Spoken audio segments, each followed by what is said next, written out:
Mahakumbhamela, a largest human gathering in the earth. ఈ హిందూ సమ్మేళనం ప్రపంచంలోనే ఏ దేశానికి సాధ్యం కాని ఓ మహా అద్భుతం. మహాకుంభమేళా అనగానే ప్రతి హిందూకి భక్తి, పవిత్రత, దివ్యమైన ఆధ్యాత్మికత మనసులో మెదులుతాయి. అందులోనూ మాఘ పౌర్ణమి రోజున జరిగే 5వ రాజస్నానానికి ఉన్న మహత్యం ఏ అంతు చిక్కని అంతర్జ్ఞానాన్ని కలిగిస్తుంది. ఆ అంతర్జ్ఞానం ఏంటో తెలుసుకోవాలనుకుంటే వీడియో చివరి వరకు చూడండి.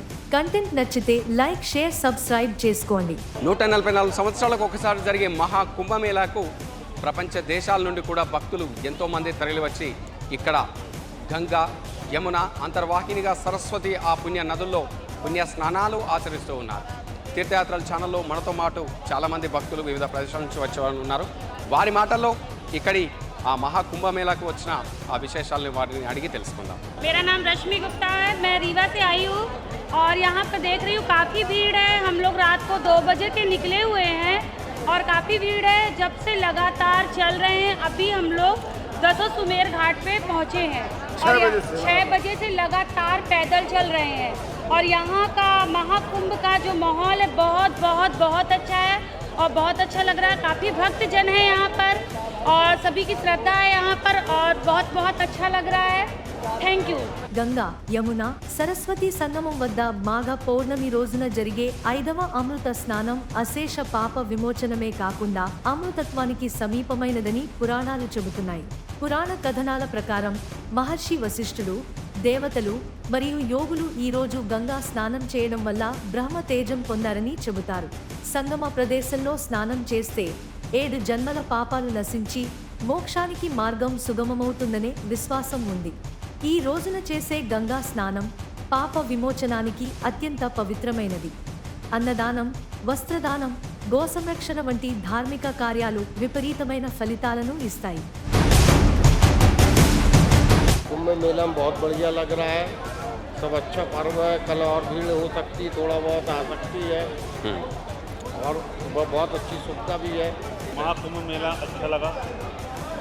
2 बजे से निकले हुए हैं, 6 बजे पहुंच गए हैं. नैनी में गाड़ी खड़ी हो गई, बाकी बराबर पैदल चल रहे हैं. अच्छा जी, 10 सुबह घाट अब पहुँचे 12 बजे. महाकुंभ मेले में क्या है कि अब इस पर्व में जो है तो लोग पितरों के मोक्ष के लिए भी आते हैं और सब ये जो 144 साल बाद ये महाकुंभ पड़ रहा है तो अब दोबारा शायद है कि न मिले हम लोगों को फिर बाद में. इसलिए हम लोग सोचे कि अब चलो. Okay sir. तो 5 दिन के लिए आए. 5 दिन के 5 రోజులకి. मेरी माता भी यहीं रहती है. हाँ, कुंभ में. हाँ, यहीं कल्पवास 1 महीने के लिए. कल्पवास 1 महीने के लिए यहीं. ओके. ओ काशी के गर्भवास ऐसे कल्पवास. हाँ, कल्पवास 1 महीने के यहीं रहती हैं झुंझुनू में.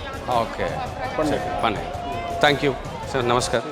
శివ పూజ, గాయత్రి జపం, తెలహోమం వంటి కార్యక్రమాలు చేస్తే ఏ విధమైన కర్మ ఫలితాలైనా ఇట్టే తొలగిపోతాయి. అంతేకాకుండా ఈ రోజు నాగసాధువులు, అఖాడాలు చేసే ర్యాలీలు, మహాయోగుల సందర్శనం ద్వారా అద్భుతమైన ఆధ్యాత్మిక శక్తిని పొందవచ్చు. భక్తులు ఈ పవిత్ర సందర్భాన్ని ఉపయోగించుకుని ఆధ్యాత్మికతలో తడిసి ముద్దవాలి.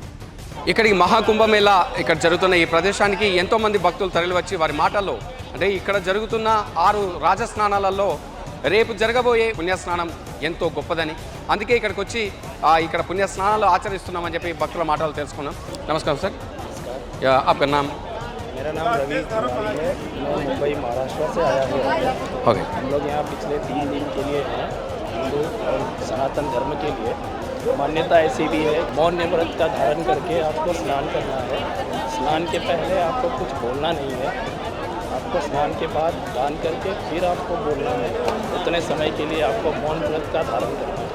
हमारे साथ में हमारी माता जी और हमारी और भी फैमिली आई हुई है जो अभी स्नान करने के लिए गंगा के पवित्र घाट पे और हम इस चैनल के माध्यम से आप लोगों का बहुत बहुत धन्यवाद करना चाहेंगे कि आप लोग इस छोटी छोटी चीज़ों को भी बहुत लेवल से कवर कर रहे हैं. Thank you sir.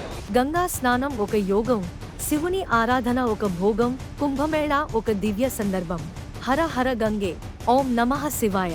ఇలాంటి మరిన్ని ఆధ్యాత్మిక విశేషాల కోసం తీర్థయాత్రలు ఛానల్ను సబ్స్క్రైబ్ చేయండి.